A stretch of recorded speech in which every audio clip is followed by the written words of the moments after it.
Nós vamos conversar hoje um pouco de um assunto que permeia a nossa vida todos os instantes, em todos os momentos, desde o início maior dessa pandemia, né? O processo de estarmos ansiosos, de estarmos desenvolvendo uma série de questionamentos internos em função do que acontece à nossa volta. Recebemos vários pedidos de pessoas pedindo ajuda por ter mudanças de comportamento, né? Alterações de emoção, sem saber muito bem como lidar com isso, né? Realmente, o processo da nossa pandemia é sério, né? Porque ele começa dentro de um espaço onde você olha um negócio que está acontecendo do outro lado do mundo e você não está muito acreditando que vai acontecer aqui. De repente, você descobre que ele está acontecendo aqui, né? E aí ele vai nos envolvendo e nós não entendemos nada do que está ali. O que é aquilo, para onde vamos, o que vai acontecer conosco. Séries de questionamentos vão dizendo, as informações são todas muito complicadas ou muito difusas. E aquilo vai mexendo interiormente. Se nós já trazemos na nossa bagagem, né, uma série de coisas que estavam mal resolvidas ou não estavam bem estabelecidas, se nós já estávamos oscilando o nosso humor com grande intensidade, ele agora triplica a ação. Ele começa a ficar mais intenso. As sensações são as mais diversas, as tensões aumentam e, energeticamente, convidamos a estar do nosso lado aquelas pessoas que têm a mesma tensão, estão vivendo o mesmo drama, e as coisas vão se complicando e vão se desenvolvendo de uma forma que nós não entendemos muito bem como lidar. Isso gera uma coisa, né? Deixa eu ver se eu consigo aqui. Nós vamos chamar de ansiedade. Mas antes, vamos entender o que é a serenidade. O que é viver a serenidade? Ou seja, a serenidade não é a ausência permanente de ansiedade, mas uma confiança interior derivada da capacidade de transformar permanentemente a ansiedade natural em confiança e fé mais profunda. Essa é a grande aprendizagem que nós vamos estar fazendo e buscando para transformar tudo aquilo que nós estivermos vivendo em algo que possamos conviver em paz e harmonia. Evidente que não vamos ficar todos catatônicos, né? Mas vamos viver com mais consciência, mais tranquilidade e com mais equilíbrio no nosso caminho, trabalhando aquilo que nós chamamos ansiedade, nos dá dor de cabeça, nervoso, né? E uma série de comportamentos não dá para entender. E aí a pergunta que normalmente nos surge é: o que é ansiedade? O que é aquilo que todo mundo tem que superar e cada um tem sintomas diferentes um do outro? O que é essa ansiedade? É o sentimento de que nosso bem-estar está de alguma forma ameaçado. Se vocês pararem para pensar, é exatamente o que a gente vem vivendo. De repente, nós fomos o nosso equilíbrio, a nossa tranquilidade, aquilo que nós estávamos desenvolvendo dentro do possível, está ameaçado. E ela está ameaçada de uma forma em que eu não sei o que fazer, eu não tenho armas contra, eu não tenho como estabelecer, e estou vendo pela frente que um dos caminhos é deixar esse mundo. Piorou, né? Então, a ansiedade ela pode ser provocada por variáveis que vão da necessidade biológica primitiva de autopreservação às preocupações cotidianas com dinheiro, saúde, relacionamentos, passando por dilemas filosóficos e espirituais mais profundos, ligados à morte e ao propósito da vida. Então, agora vocês imaginam que nós estamos vivendo tudo isso junto, né? Desde a nossa necessidade de autopreservação, né, até todas as outras preocupações E o drama de que, de repente, eu estou alienado do mundo, tá? Não posso contactar com a maior parte das pessoas, e estou fazendo todos os meus dilemas filosóficos possíveis, né? Quem sou eu, para onde vou, de onde vim, o que vai acontecer comigo. E os espirituais, quer dizer, eu vou começar a questionar minha crença, minha fé, questionar se existe um Deus realmente, eu vou começar a ficar me pressionando o tempo todo e, em alguns momentos, pedindo a ele desesperadamente se eu posso superar, se eu vou conseguir superar esse processo todo. E qual é o propósito dessa minha vida aqui? A gente começa a pensar nessas coisas. Então, vamos entender um pouquinho de ansiedade, segundo o que nos foi proposto por um psicólogo americano chamado Gerson, né? Deixa eu ver o nome dele direito. Não, é Robert Gerson. Gerson. O que é uma ansiedade natural? Nós temos 3 níveis de ansiedade. O que é a ansiedade natural? É a espécie protetora e positiva da ansiedade. Aquela que reage instantaneamente a um perigo imediato e é canalizada para uma resposta efetiva e desaparece logo que o objeto da mesma é reconhecido e cuidado. Não é a Gislene que deixou a panela no fogão e foi mexer lá no quarto do outro lado, e de repente ela começa a sentir um cheiro estranho, que pode ser um cheiro de queimado, e ela sai que nem louca, ansiosa para poder desligar a panela. Né? Isso é efetivamente ansiedade natural. Ela está reagindo instantânea para poder salvar a comida, porque senão o mané vai ficar com fome. Então, a ansiedade natural nos capacita a prever problemas potenciais e planejar construtivamente para o futuro. Então, se a gente sabe que a panela poderá pegar, ou a gente não diminui o fogo, ou a gente não coloca ela naquele momento e vai resolver o que tem que resolver, ou não sai de perto dela para poder cuidar do processo fluindo.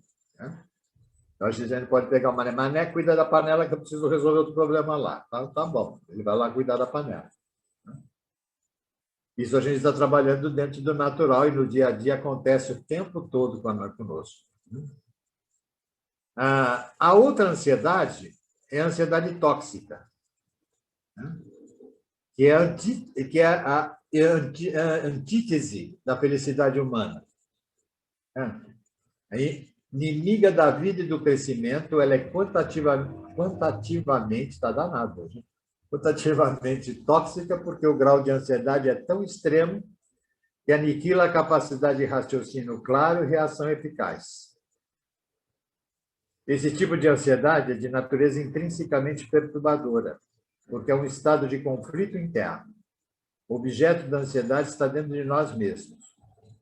Temos a estranha sensação de lutar conosco mesmo, e durante a fuga não temos aonde nos esconder. É real. É um outro processo que a gente acaba vivendo. Eu costumo dizer que essa ansiedade é a ansiedade da ansiedade. Nós nos percebemos mais tensos, nós nos percebemos mais agitados, e nós dizemos para nós mesmos, eu preciso controlar isso. E na medida que eu começo a dizer para mim que eu preciso controlar, eu vou criando uma outra expectativa de como é que eu vou controlar, se eu vou manter esse controle, de que forma eu vou manter esse controle. Este é um processo que começa a ser de pressão em cima de mim. Então, além da minha ansiedade normal ou da nossa natural, além dela estar um pouco mais ativa, eu tenho uma outra ansiedade que é de me controlar e não permitir que a ansiedade me proíba de desenvolver as coisas. Isso começa a gerar uma série de outros problemas, uma série de desequilíbrios físicos, desequilíbrios psicológicos, desequilíbrios sociais e espirituais, porque estamos com aquela sensação de estar brigando comigo mesmo e que eu não tenho para onde correr. A gente tenta suprir isso, tá? Fazer a supressão dessa ansiedade. Tentamos suprimir os sentimentos ansiosos, escondendo-os dentro de nós, na esperança que desapareçam se ficarem fora do nosso ângulo de visão. Infelizmente, isso só faz aprofundar a ansiedade. Também tentamos nos livrar da ansiedade jogando em cima dos outros. Isso é o que a maior parte do povo faz, né? O mundo passa a ser culpado do processo. Pode levar-nos a criticar, culpar, controlar e manipular outras pessoas por algo que eu não estou conseguindo resolver dentro de mim, né? Por algo que eu não estou ali conseguindo tomar uma direção, porque eu não estou percebendo as minhas emoções reais e nem conseguindo fazer escolhas. Então, o que acontece? Eu começo a aumentar o meu nível de ansiedade. E aquela dificuldade respiratória em alguns momentos, batimento cardíaco agitado, eu começo a ter problemas estomacais, cada um de nós apresenta processos em algum nível. Eu passo a desenvolver as minhas enxaquecas, eu passo a ter dores pelo corpo, porque minha tensão, né? Meus músculos estão todos contraídos, eu estou numa tensão absurda. E tentando me controlar dentro disso. Agora, além desse processo todo, nós ainda temos uma outra ansiedade, que é a ansiedade sagrada, que assim foi chamada. Enquanto a ansiedade tóxica combate os fantasmas do passado e a ansiedade natural enfrenta os desafios do presente, a ansiedade sagrada defronta o futuro desconhecido e incerto das questões mais importantes da vida. Ingressamos nesse terreno quando nos confrontamos com a realidade da morte e as questões que se relacionam aos nossos valores e crenças mais básicos, o próprio significado e o propósito de nossa vida. Esta, eu costumo dizer que é a ansiedade filosófica, né? É aquela que começa com o meu questionamento interno de que quem sou, para onde vou, como é que eu vou desenvolver, qual é o meu objetivo, e o conceito de que um dia eu vou morrer dentro desse contexto da Terra, vou deixar esse corpo, e se eu não tiver uma noção de continuidade, eu entro numa ansiedade maior ainda, transformando esse desespero num processo tóxico. Agora, vocês imaginem que isso tudo acontece dentro de nós, inicialmente, sem a gente perceber. Você vai aumentando a sua atenção, porque você começa a mexer com um monte de coisa, e você só sente aquele cansaço, aquela tensão, a dor no corpo, dificuldade respiratória, certo? Começo a somatizar uma série de coisas em função desse processo. Isso dentro da nossa vida normal, da nossa vida social, dentro daquele contexto do nosso trabalho, começa a ser percebido pela nossa mudança de comportamento, né? Nós começamos a ter outras atitudes que não nos são comuns, né? Então, em conclusão a isso, nós temos que aprender a distinguir entre os 3 níveis de ansiedade. Esse é o nosso primeiro passo para começar a dominar a situação. Ao invés de deixar que se transforme em combustível para a ansiedade tóxica, a poderosa energia da ansiedade pode ser canalizada para realizações tangíveis e para crescimento espiritual. Enfrentar as ansiedades da vida com plena consciência é o caminho mais direto para a liberdade completa, a paz interior e a vida feliz. Primeiro é admitir para mim que eu estou ansioso. Sou eu dizendo para mim mesmo, está aqui, eu estou ansioso, e estou ansioso porque tem algo me incomodando e vou atrás do que é esse algo que está me incomodando. Se é algo que eu posso exercer uma ação e resolver, como a panela da Gislene, nós podemos, ou se aquilo era alguma coisa interna, que está lá, está mal resolvida. Tem alguma coisa que não estou conseguindo digerir. E eu vou me controlando, e vou gerando toda uma tensão interna. E isso vai me deixar doente. Então, eu tenho que transformar isso. Como é que eu canalizo isso? Como é que eu transformo esse processo? Direcionando o meu foco também para ações mais objetivas. eu possa desenvolver algo, né? Seja através de exercício físico, seja através de alguma ação de arte, promovendo, construindo, criando alguma coisa, seja em busca de um trabalho social de ajuda àquele que precisa, aonde eu consigo perceber que ali eu me posiciono de outra forma e que aquilo que está acontecendo comigo pode ser melhorado. E quando eu percebo, eu já consegui diminuir a tensão da minha ansiedade. Não é uma coisa que vai acontecer do dia para a noite, mas a gente vai aprendendo a trocar, né? Vai aprendendo a sair do foco e buscar um outro equilíbrio nesse processo. Agora, isso é difícil, gente, porque vai acontecendo assim, de forma sutil. Quando você começa a identificar o seu quadro ansioso, você simplesmente já está num nível de médio para superior. Porque o resto você disfarçou, você compensou na comida, você tentou outras formas de sair daquele processo, ou se encheu de remédio para poder dormir, para ficar mais calmo, coisas do gênero. A isso tudo pode levar a uma coisa muito conhecida de nós todos, porque se fala muito dela, que é depressão. Se fala muito em depressão atualmente. E a depressão, antes de tudo, é um transtorno do humor, que é caracterizada por uma alteração psíquica global, com consequentes alterações na maneira de valorizar a realidade. Eu começo a ver a realidade de outra forma. Eu começo a ter um outro valor para o mundo que me cerca. Pode haver angústia, acompanhada ou não de ansiedade e tristeza, né? Você pode ter uma série de reações e para cada pessoa a situação é diferente. E ela pode ter como origem, ela pode ser endógena, né? Ou nasceu de dentro de você, ou exógena, que veio de fora, né? Seja criada por um distúrbio orgânico ou por um fator externo. Sem dúvida nenhuma, né?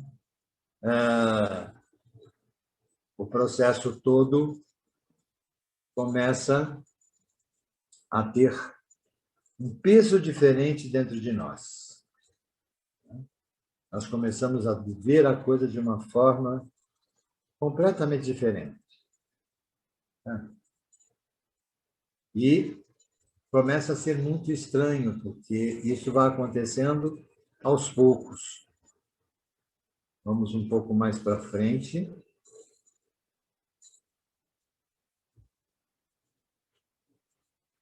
Espera aí, agora o negócio aqui não quer andar, Jean.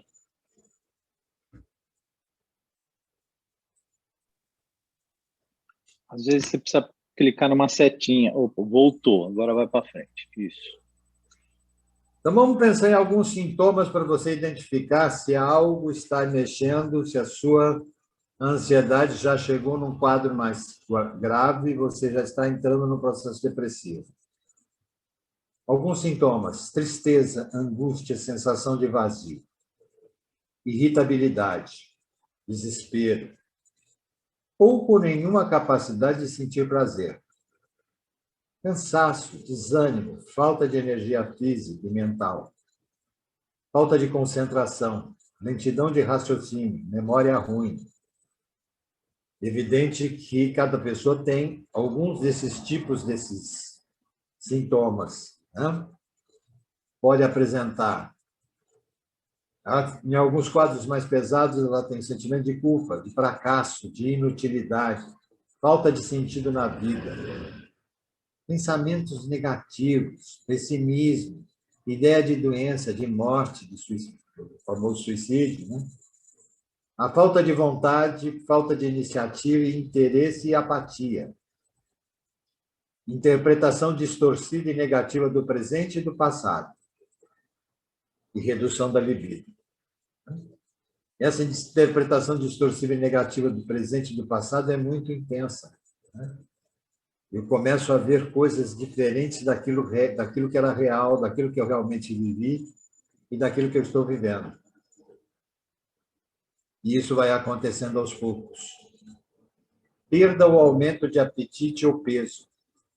insônia ou dormir demais, dores ou sintomas físicos difusos, dor de cabeça nas costas, no pescoço e nos ombros, sintomas gastrointestinais, alterações menstruais, queda de cabelo. Em depressões graves, podemos viver até processos de alucinações e delírios. Mas aí o quadro já está realmente muito sério. Mas esses sintomas todos fazem parte dos sinais que nós começamos a perceber, cada um de nós de forma diferente. Por que eu estou comendo demais? Por que eu aumentei, de repente, eu não consigo ficar sem ter alguma coisa, mastigando alguma coisa? Eu tenho que pôr alguma coisa. Sento ali para assistir televisão e quando eu vejo é o chocolate, a bala, é o docinho, é o pão, é alguma coisa, a bolacha, eu vou começar a procurar alguma coisa para comer. Certo? Mesmo que eu esteja já satisfeito, mas aquela necessidade aparece. A insônia, quer dizer, está lá, tudo tranquilo, eu vou dormir, vou deitar e eu fico olhando de um lado para o outro, eu rodando na cama e eu não consigo dormir e passando um monte de coisa na minha cabeça. Né? De repente, a minha contratura está tão grande que eu começo a ter dor de pescoço, dor de cabeça. Tudo parece estar muito complicado. O intestino começa a ficar confuso, e eu acho, e começa, não, comi alguma coisa, foi o tempero, foi não sei o quê. Mas não, daí a minha tensão está em estado muito grave.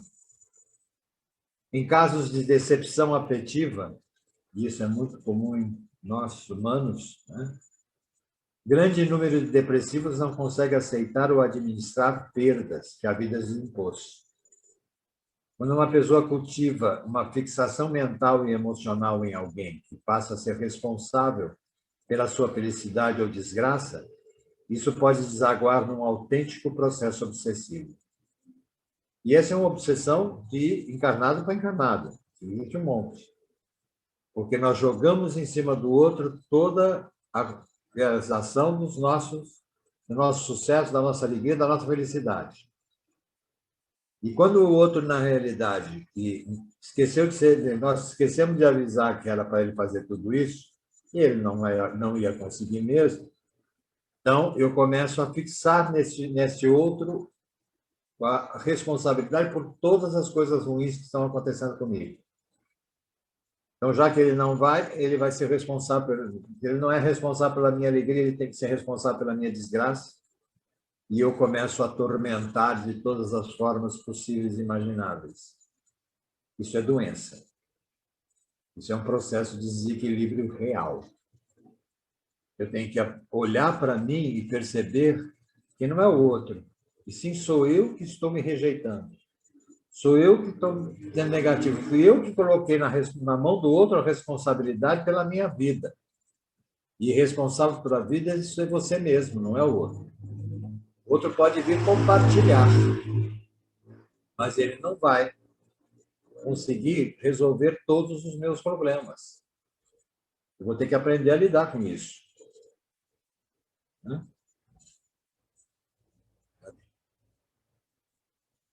Isso tudo pode nos levar para uma outra situação. Uma coisa chamada transtorno bipolar, ou mais conhecida como depressão e mania. Mania, o termo mania significa um estado mental alterado em que a pessoa se sente eufórica, acelerada ou muito irritada, podendo tornar-se agressiva, verbal e fisicamente. Ocorrem agitação, inquietação, aumento de energia e redução da necessidade de sono. Então, eu começo a ter manias mesmo. É aquela pessoa que não consegue ficar parada, que tem que fazer alguma coisa, e ela começa a ter movimento com comportamentos alterados. Então, tem hora que ela está eufórica, ela está num ritmo louco, ou então extremamente irritada, e tem momentos que ela simplesmente para. Ela faz exatamente o contrário, ela vai de uma para outra, da depressão para a mania, da mania para a depressão. E em questão de segundos, em questão de minutos. Tá? E aquele desespero acontecendo. Eu tive um cliente, já partiu para o espaço, tá? Que ele tinha este processo. Ele entrava no consultório e ele não parava um instante, ele não conseguia ficar sentado, ele sentava, ele levantava, ele andava, ele circulava dentro da sala e abria a porta, fechava a porta, né? E falando ao mesmo tempo, respondendo aquilo que eu estava perguntando e falando e me contando as coisas, e sentava na escrivania, saía da escrivania, mudava, sentava no chão, levantava. Era uma hora de movimento louco. Se você tentasse fazer ele ficar parado em alguns instantes, ele ficava irritadíssimo, ele não conseguia. Então, foi um trabalho árduo com ele, junto com o psiquiatra, para poder começar a ajudar a trabalhar esse processo e ele conseguir, porque ele falava, mas ele tinha uma coisa que era muito com ele não escutava o que ele estava falando. Ele só repetia a mesma coisa. E a hora que a gente foi começando a mostrar e ele foi começando a perceber isso, ele começa a encarar que ele não estava bem, que aquilo tudo que estava sendo gerado ali era um processo familiar que ele não tinha resolvido, né? E que ele precisava resolver. A gente vai aprendendo e vendo o que a gente pode fazer com a gente mesmo. Como diz aqui, os pensamentos aceleram, aumenta a quantidade de ideias, a pessoa não consegue falar tudo que vem à mente ao mesmo tempo, não consegue manter a atenção em um único tema, começa a fazer muitas coisas ao mesmo tempo e não consegue terminar. É alegria exagerada, ou grande euforia, ou mesmo agitação incômoda e sofrida.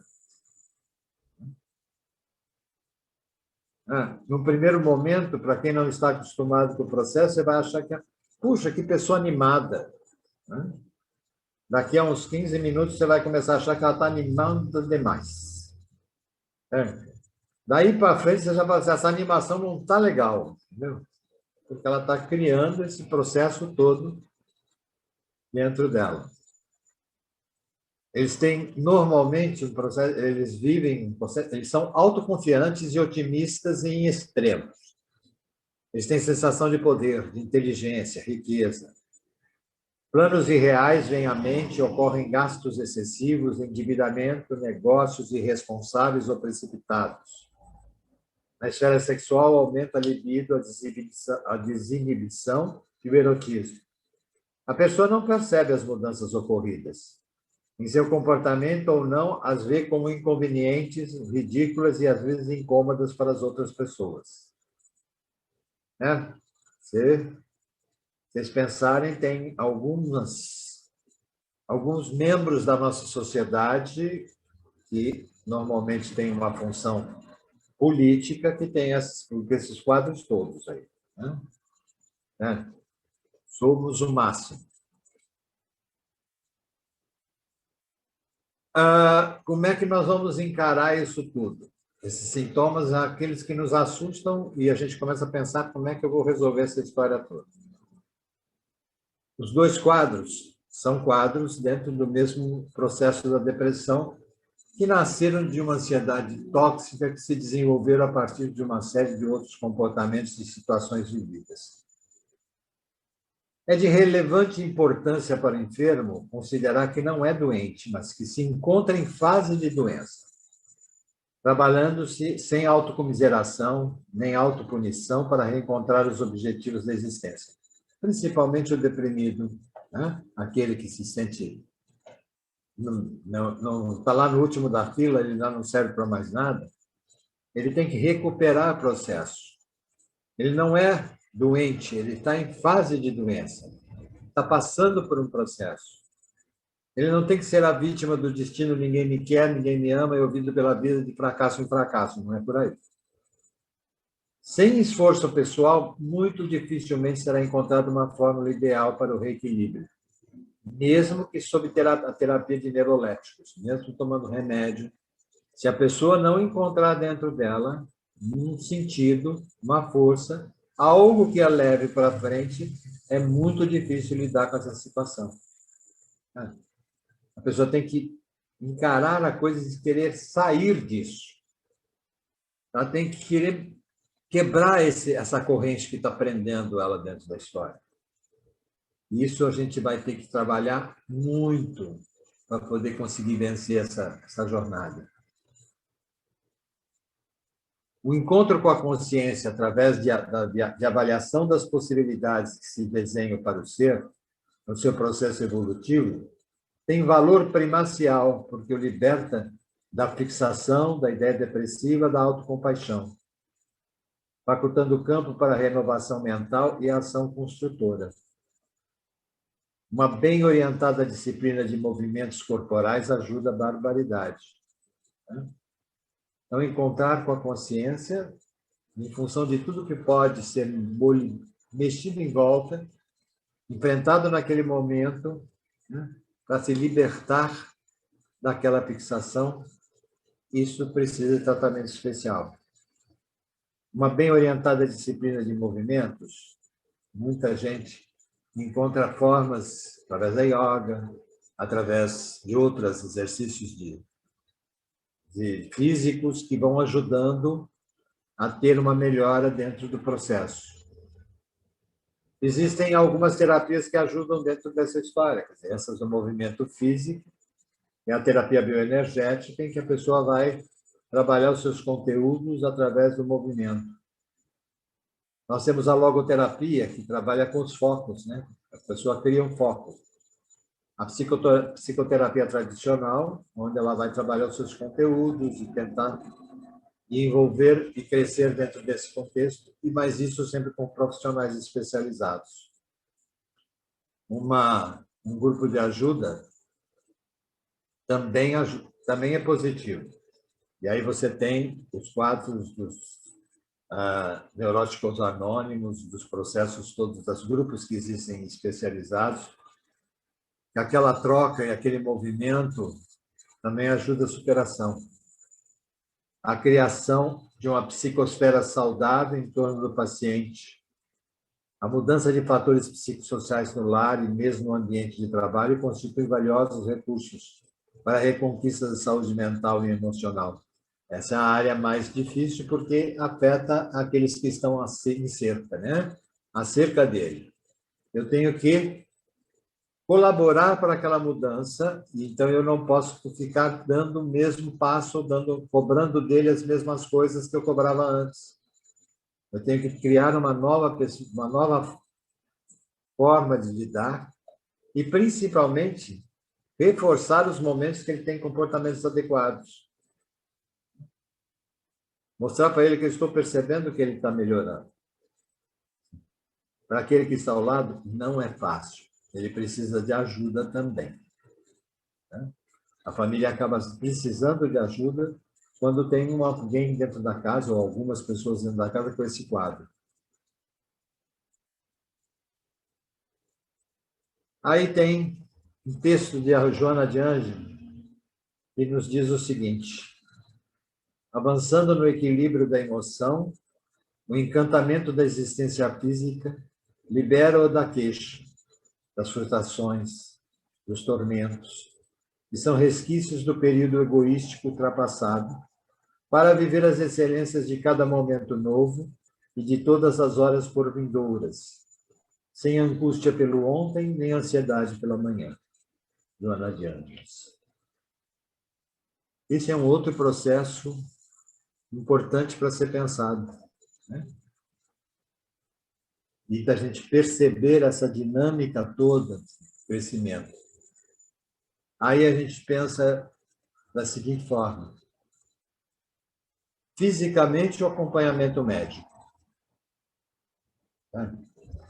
Psicologicamente, o acompanhamento terapêutico que vai estar atuando.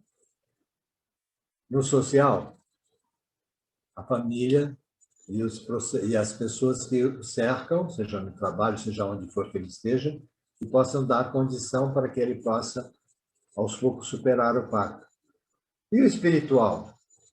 Como é que a gente vai trabalhar com isso? Qual é o papel, por exemplo, da casa espírita nesse processo? O que ela vai desenvolver a partir daí? Primeiro, o acolhimento. A percepção de que dá para começar a fazer alguma coisa é você acolher e se dispor a escutar, a ouvir. Normalmente vai ouvir uma série de reclamações e coisas muito negativas naquele instante. Não adianta você entrar na pregação de isso vai ser superado, não, isso vai resolver, você vai ficar ótimo. Você vai gerar nele uma expectativa de que qualquer tratamento que ele vai fazer na casa, ele vai melhorar. Isso não vai ser verdade. Então, eu só não sei... voltou. Então, nós começamos a perceber que a pessoa entra e, normalmente, ela vem para a casa espírita atrás de um milagre. Ela vem atrás de alguma coisa mágica. Porque alguém disse, vai lá que se resolve o problema. Ou alguém carregou ele de livre e espancado à vontade até a casa espírita. E ele que gera uma expectativa. Ele está mal, ele está se sentindo mal, ele está para baixo, ele gera toda uma expectativa. O que ele precisa? De alguém que trabalhe um pouco essa expectativa com ele. E não precisa ser um profissional mágico, precisa ser apenas conhecedor da doutrina, da filosofia espírita, de começar a acolher, conversar, e perceber que ele está trocando com você e você está tratando a ele como uma pessoa comum, uma pessoa normal. Ele começa a se sentir acolhido na hora que ele não é visto como diferente, apesar de ele aparentar ser diferente. Mas, como eu disse, ele não é a doença, ele é aquele que está com a doença. Então, eu preciso trabalhar isso com ele. Eu vou acolhê-lo, eu vou sentir ele ali, eu vou perceber, ele vai perceber que ele está sendo ouvido. Eu não vou dar respostas mágicas para ele, não vou indicar processos mágicos, não vou mandar ele ficar lendo o Evangelho de manhã, de tarde, de noite, todos os dias, porque aí ele vai ficar mais atrapalhado ainda, certo?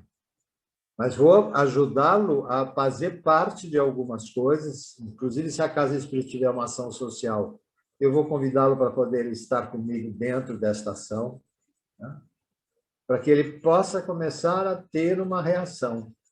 Óbvio que isso tudo depende do nível. Se a pessoa está num nível muito profundo do quadro, sugerimos que ela seja orientada a ir a um profissional, se ela já está com o profissional, a ter o acompanhamento profissional junto, e aos poucos vamos lidando com o processo. A terapia espírita funciona? Tomar passe, ouvir o Evangelho, funciona. E muito bem.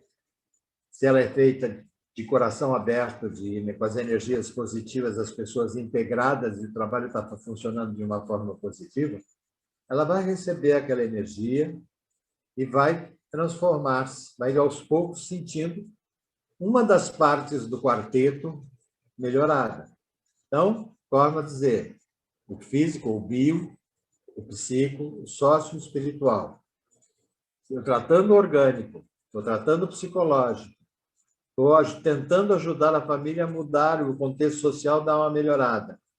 E espiritualmente, eu estou passando energia, acolhendo e permitindo que ele se sinta.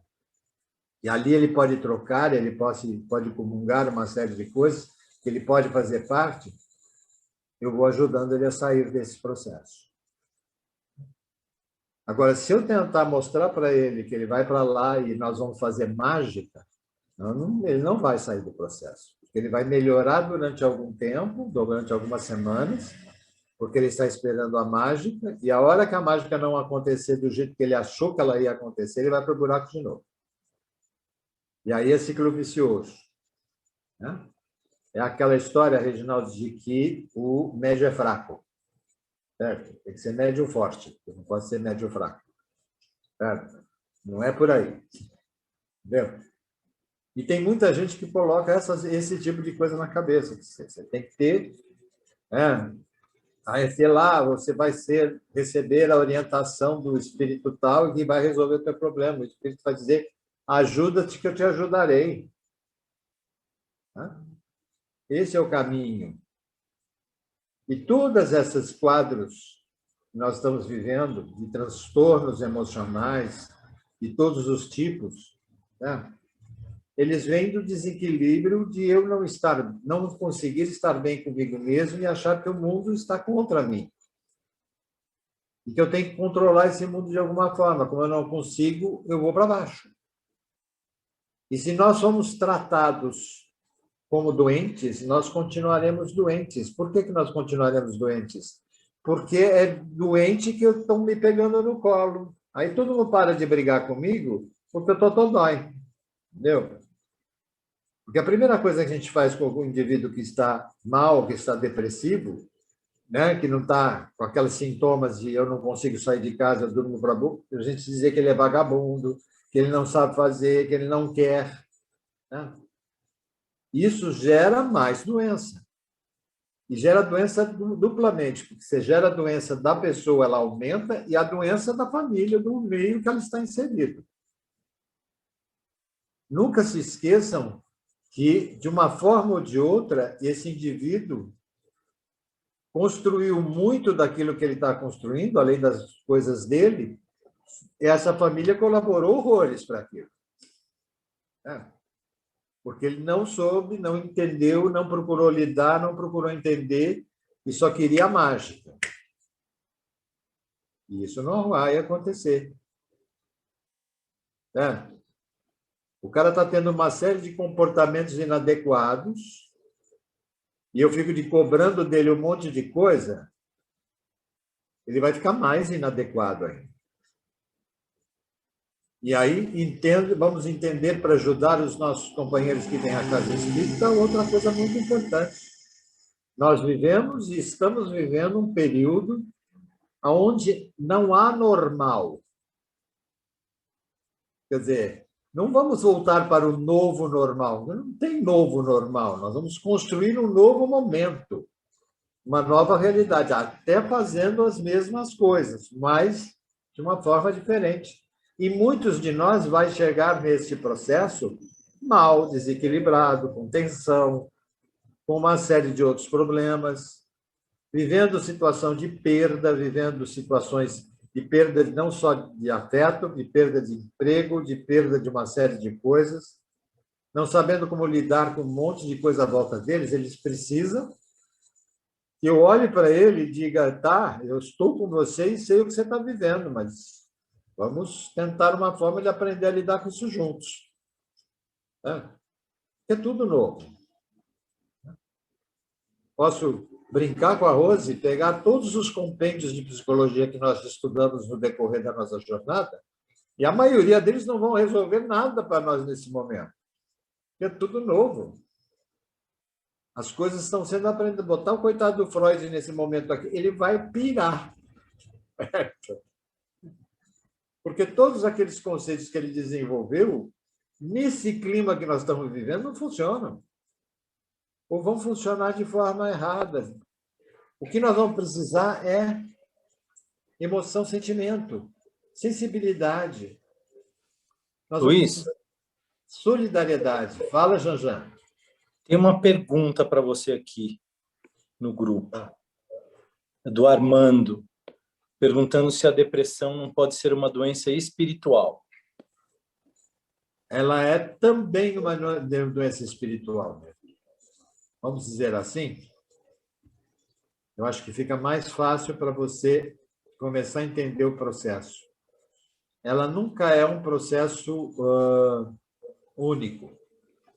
Ela também é uma doença espiritual. É aquilo que eu disse agora há pouco.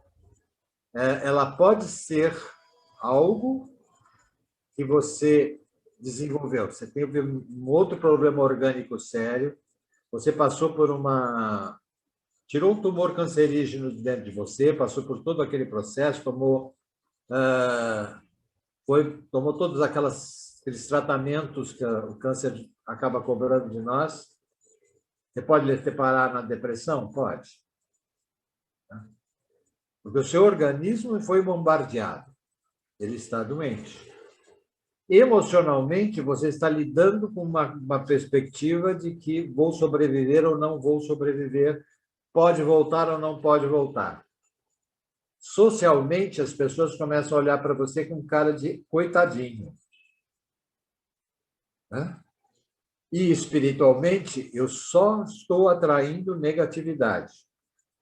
Eu só vou convidar estar ao meu lado, mesmo nível de energia. E aí vamos todos sofrer juntos. É aquilo que eu normalmente chamo para vocês do conjunto do puxa-angústia.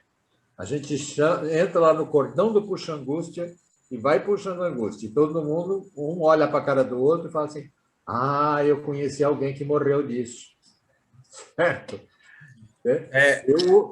Eu ouvi isso, eu fui visitar um paciente dentro do hospital, e de repente chegou um amigo dele e perguntou aquelas coisas que a gente faz idiota, que a gente faz no hospital, chega o cara está na cama, o que aconteceu? Aí o cara repete o processo todo de novo. Não, deixa eu complementar o que você está falando aí, eu só quero tirar uma dúvida. Eu acho que a pergunta é a seguinte, pelo que eu entendi, se ela começa espiritualmente ou ela começa pelo meio e pela situação que você está vivendo, entendeu? Eu acho que a pergunta é essa. Se Não, são espíritos... É o que eu estou tentando explicar. Então, ela pode ser, você pode trazer isso no seu histórico.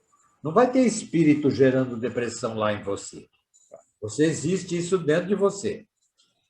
Certo? Você pode ter uma tendência que você trouxe de vidas passadas. Você pode ter um problema orgânico que pode ter levado a isso. Você pode ter uma ação social que, de repente, você brigou com a Suzana botou você para fora, disse que não quer saber mais da tua vida, e aí você está lá com o cara de Jesus me chama, querendo resolver o problema de qualquer maneira. Certo?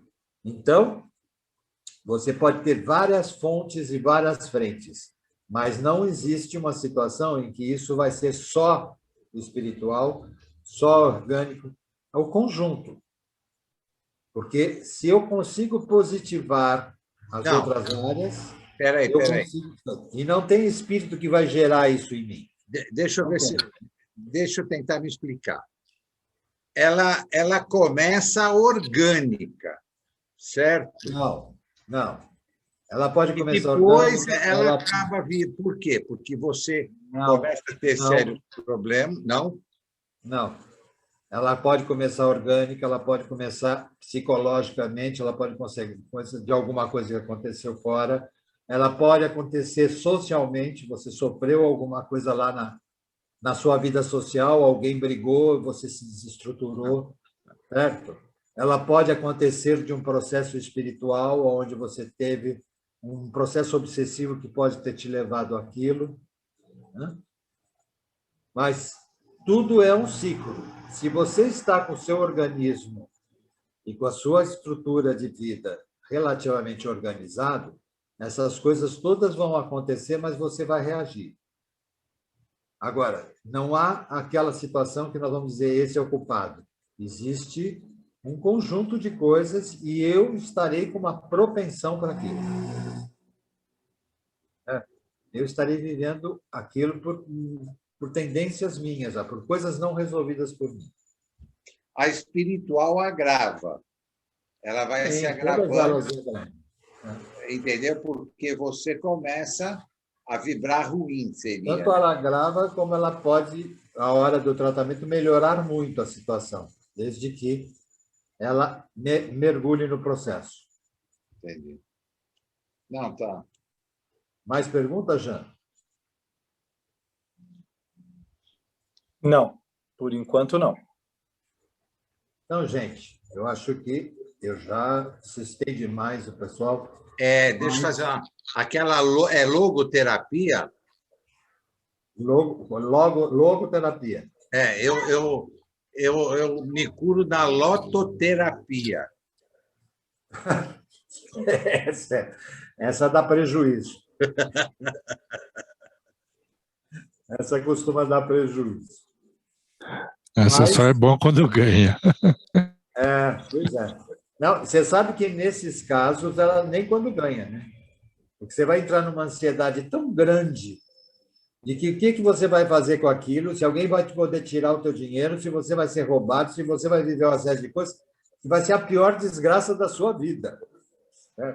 Eu já acompanhei uma pessoa assim, né? E ela sofria desesperadamente porque ela ganhou na loteria, né? E vivia um medo absurdo, ela entrou em síndrome do pânico. E eu falei assim, bom, quer mais? Então doa e você resolve o seu problema. Aí ela olhava para minha cara, mas e aí? E aí, meu, você vai ter que encarar alguma das coisas. Você não queria ganhar, você não foi lá, não fez a lototerapia do outro aí? Está lá, você ganhou. Ela entrou em pane. Ela precisou ir para tomar processo, ter todo um atendimento psiquiátrico para poder começar a reagir e entender aquilo. Ela não parafuso. São coisas que a gente nunca imagina que vão acontecer. Você sempre acha que o cara ganhou o prêmio, ele vai estar feliz e contente. Não é bem assim. Tem gente que pira. Tem gente que sofre mais por ter do que não ter. Então, nós somos espíritos encarnados em processo de evolução. Então, temos um monte de encrenca para poder resolver essa jornada toda. Mas, gente, vamos pensar o seguinte. Vamos falar objetivamente agora. Nós ainda estamos num quadro de pandemia. Essas coisas estão acontecendo à nossa volta. Prestem atenção, não só em vocês, mas naqueles que cercam vocês. Essas pessoas, de repente, estão precisando apenas de uma palavra amiga, antes que elas caiam e entrem no buraco. Façam uma pesquisa dentro de vocês. Aprendam a conversar com vocês mesmos, que a gente chama de diálogo interior. Conversem com vocês, respondam para vocês o que vocês estão sentindo, mas sejam verdadeiros. Digam para vocês o que é que, na realidade, está incomodando ou o que está deixando você feliz. Assuma para você. Observem no outro as mudanças de comportamento. A pessoa está ao seu lado. Ela começa a apresentar sintomas leves, mas que estão ali. Ela começa a ter comportamentos inadequados, ela começa a ter dificuldades que ela não tinha antes. Ela começa a não conseguir desenvolver uma série de coisas que ela fazia com tranquilidade antes. Espera aí, tem alguma coisa que não está funcionando. Vamos tentar ajudar essa pessoa.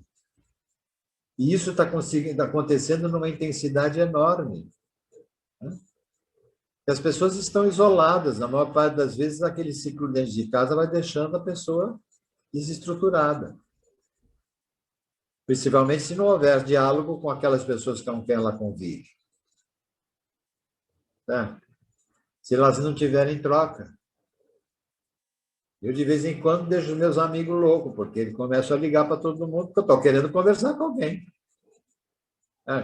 Eu ouço a conversa de todo mundo, agora, de vez em quando, eu quero conversar com os outros também. Então, vamos pensar nisso, gente. Vamos sair deste processo de forma positiva. Lembrando que a vacina vai ser importante, mas ela não vai resolver o problema de cara. Ela vai diminuir o risco, mas ela não vai curar a coisa, não é uma cura mágica. Ela é uma ajuda, importante ajuda. Mas nós precisamos ter a vacina mental, a vacina emocional. E isso nós, espíritas, podemos fazer. Isso nós temos as ferramentas para fazer.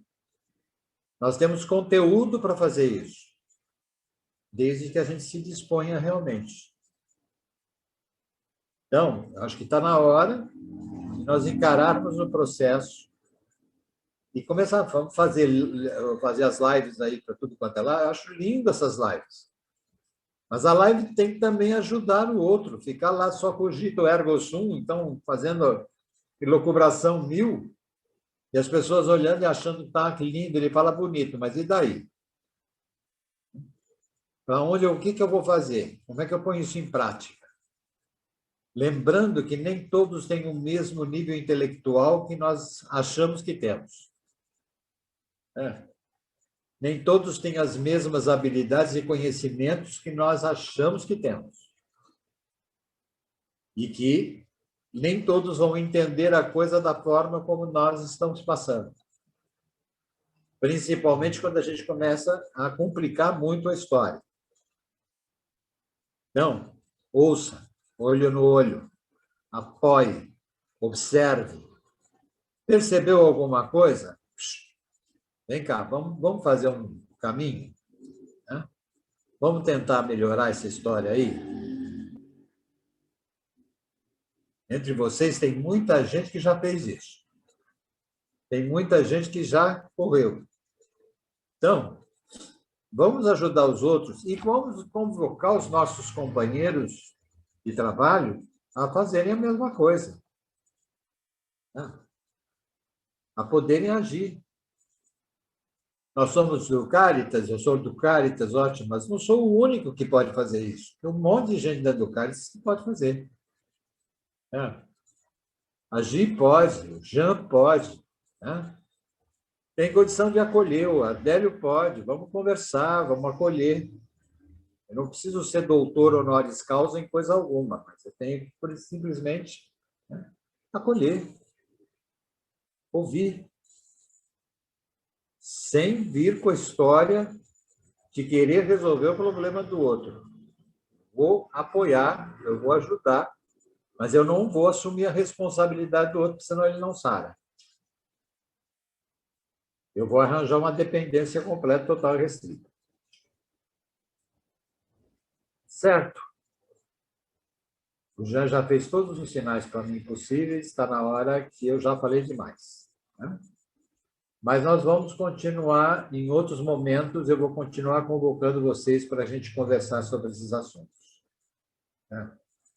Eu vou continuar convidando vocês a conversarmos, a trocar, e vamos trocar como nós estamos trocando aqui agora.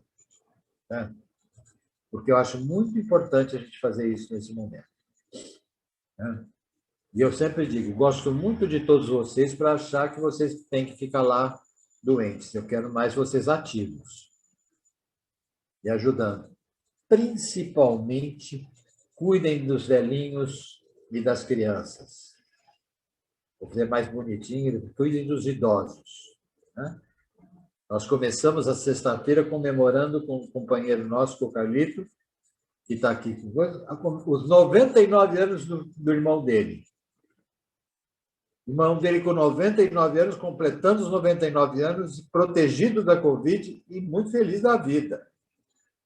Certo? Nós temos gente com 40 querendo descer do ônibus. Certo? Não é por aí, gente. Tá? Vamos reverter esse quadro. Vamos fazer essa coisa funcionar. Vamos cuidar dos nossos idosos e vamos atentar para as nossas crianças, porque elas estão sofrendo tudo isso que nós estamos sofrendo e elas não sabem traduzir isso para nós. Certo? Eu acho importantíssimo a gente fazer o trabalho com a criança, mas a gente, mais importante ainda é você ouvir a criança. É você olhar para ela, você perceber na linguagem dela, no jeito dela, e o que está acontecendo. Olha, pai atrapalhado, mãe atrapalhada, avó, eu não posso visitar. E aí? Eu não posso ir na escola, não posso lidar com os outros, não posso conviver com ninguém. Certo? Tudo eu não posso. Só que eu não entendo o que está acontecendo. Ah, é um vírusinho. E lá vai lá saber o que é vírusinho. Então, cuidem. Olhem para elas. E tentem, junto com elas, responder aquelas perguntas que normalmente a gente não sabe responder. Ela vai chegar para você e vai dizer assim, ah, mas por que Deus mandou esse bichinho para poder dar doença na gente? E aí você vai olhar para a cara dela e falar assim, aquela explicação filosófica que eu gostaria de dar no momento, ela não vai entender. Como é que eu vou traduzir isso? E a gente troca junto. E vamos aprender junto. Muito obrigado. Boa noite. Que vocês tenham muita paz e muita harmonia em todos. Muito obrigado, muito obrigado.